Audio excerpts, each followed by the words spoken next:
Greetings, fellow man. Servus Männer. It's Red Pill Germany again, and today I want to talk about working out and physical fitness. So lately I have been slacking off a little bit because I relocated to Germany, back to Germany, and I've been job hunting for quite a while, and then moving into my new place, being new at work, blah blah blah, lots of excuses. Plus, the beer and the food where I am at the moment are so good that I actually splurged a little bit and I gained some weight. But now I'm focused on losing it all again and regaining my shape. So I went to the gym a lot lately and I went running every second day. So as a kid and as a teenager, I was not really doing a lot of sports. I mean, I was pretty fit, I guess, but I didn't do a lot of sports. So I really started into doing sports and working out when I went to the army. There we did a lot of running and a lot of other physical activities. So from that moment on, I really was hooked. So I joined a gym and I worked out at least twice a week. And I noticed really how that changed me, how that changed the way I think, how that changed my confidence and my overall well-being. So since then, I pretty much kept a balance between long distance running, sprinting, and weight training. So I was always the strongest guy in my running group, and I was always the most enduring guy in my weightlifting group. But I was never really the strongest weightlifter and never really the most enduring long distance runner. So I think I'm something of a hybrid class, like in Dungeons and Dragons, there are these thief warriors or I don't know fighter cleric kind of characters. I think I'm a hybrid class in that sense and I like it this way.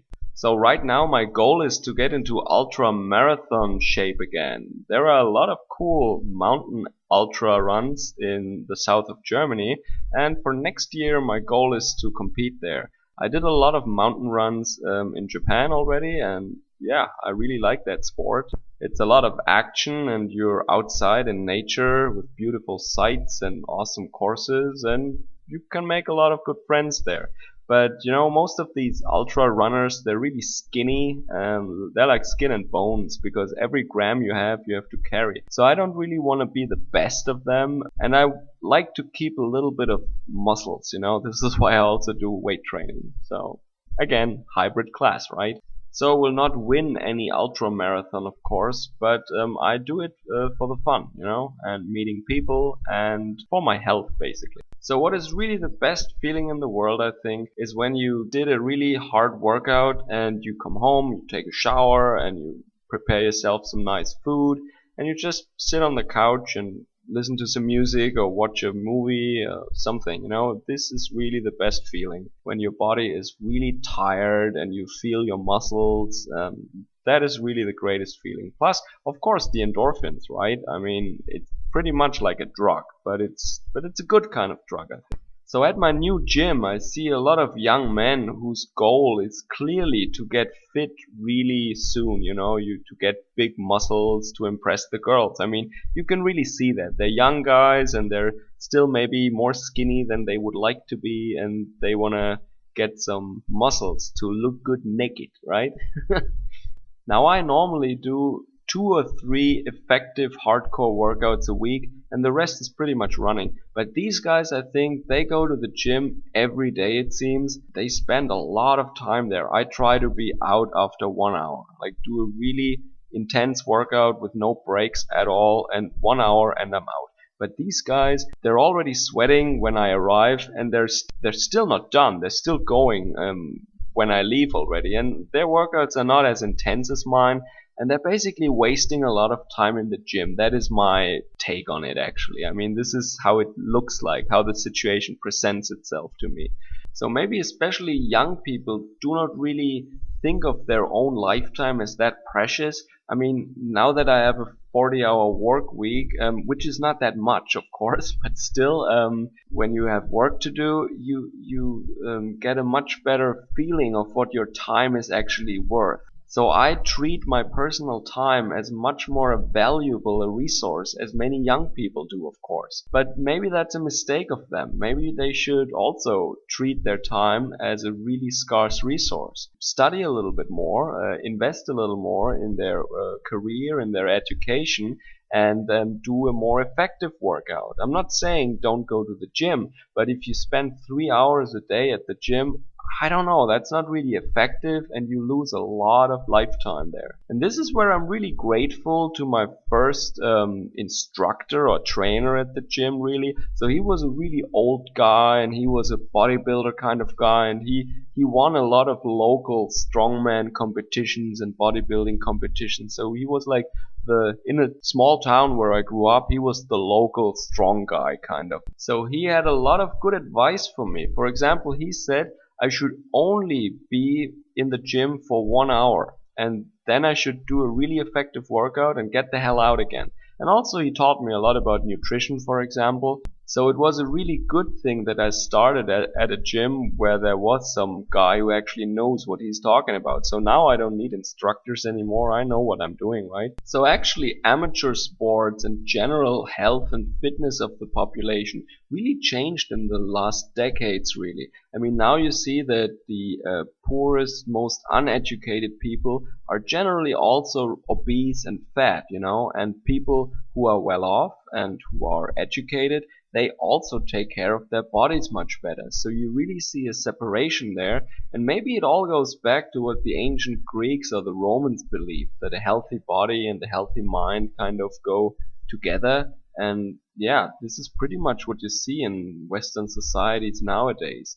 The poorest people are the most uneducated people, and they're also the fattest people. Of course, these are only trends. I mean, exceptions also prove the rule, right? But this is a basic trend that I saw especially in the United States, but also here in Europe. So now you can ask, what was earlier there, the chicken or the egg? But I think that nowadays, where we have the information what poor health and obesity actually does, what risks it puts you at, right? In terms of heart disease and all that stuff, diabetes, so that people who actually can manage delayed gratification and people who have a certain intelligence and a certain understanding and a certain self-knowledge maybe, and they're rational, so they can actually make this decision. I cannot be that fat. Now I have to do something. I have to eat less. I have to work out more.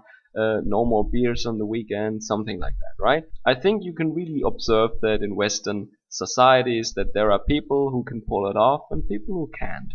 And this correlates most of the time with people who had success in their educations because they said no to partying. I mean, when I was pursuing my education, I had to say no to friends who said, "Oh, come on, dude, let's party, All of our friends are there, everybody is there, you have to come too." And I had to study for a test. So I had to tell them, "No, sorry guys, I have to study for a test." You need to have the power to say no. Yeah, this is why you see this split, these two phases in society. Now, on the other hand, we also see that physical fitness and sports can become a dangerous thing. I said it's like a good drug, but that's actually not always true. I mean, you see in long distance running, for example, you see amateurs who take painkillers or other dangerous drugs actually just so that they can brag on Monday morning to their colleagues, and they put themselves at risk.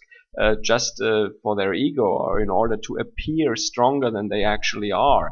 And that is some bullshit. I mean, if they would make money with that, I would understand it. But if it's just for their private weekend warrior glory, I think it's kind of ridiculous to take medication and drugs, And of course, in fitness and bodybuilding, you also see that people who are not competing at Mr. Olympia or whatever, they're also taking steroids or they're injecting themselves with synthol. I mean, just check Louis Marco's channel, all the ridiculous things that are going on there, all this dangerous bullshit, just so that they can impress women or feel like they're really strong or whatever. And it is at this point where when you really don't have any self-esteem, this is actually a bad thing. And then you should also say no to working out. I mean, I have some friends who definitely work out too much. And they're injured a lot, So what's the point of working out that much or going running like a half marathon every day too fast so that you get injured in the end? I don't see the point in that. So I guess it becomes counterproductive and dangerous when you really obsess about it, when you think you have to prove something to yourself and to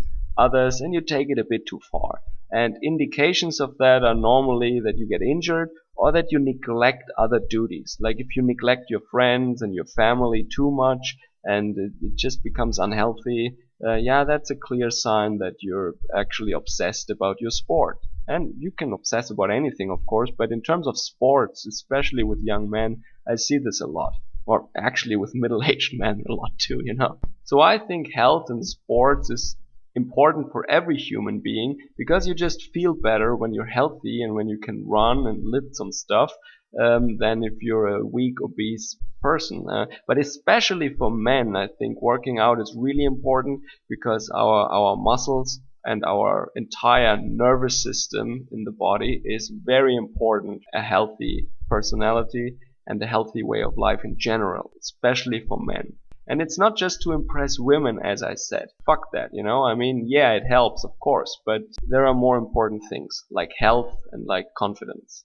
And as I said, all these young men I see in the gym that are working out really hard and wasting a lot of time there just in hope to impress a woman or something. Well, these women are getting fatter and fatter every day and they don't care how they look like. Maybe men should just also not care so much anymore and do sports in order to be healthy and feel good about themselves and not so that they can compete with other men and then it becomes a downward spiral into who spends more time at the gym and then who has the best drugs, you know?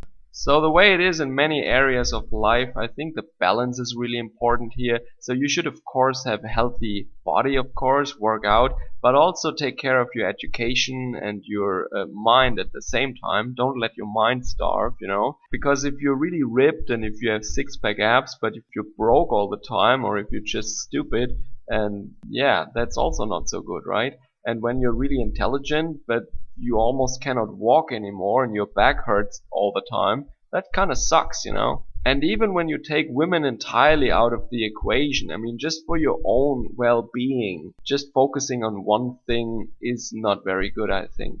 Because no matter how much money you have, the way you feel is always dependent on your health. Even if you're a millionaire, but if you weigh like 200 kilograms, you will not feel good. So that being said, I really hope I can compete in some ultra marathon again next year. And for the time being, for the rest of this year, I'm really pursuing this goal, and I'm trying to work out a little more and go running much more often and much steeper hills. So, thanks for listening. Have a great day. Servus, Kameraden.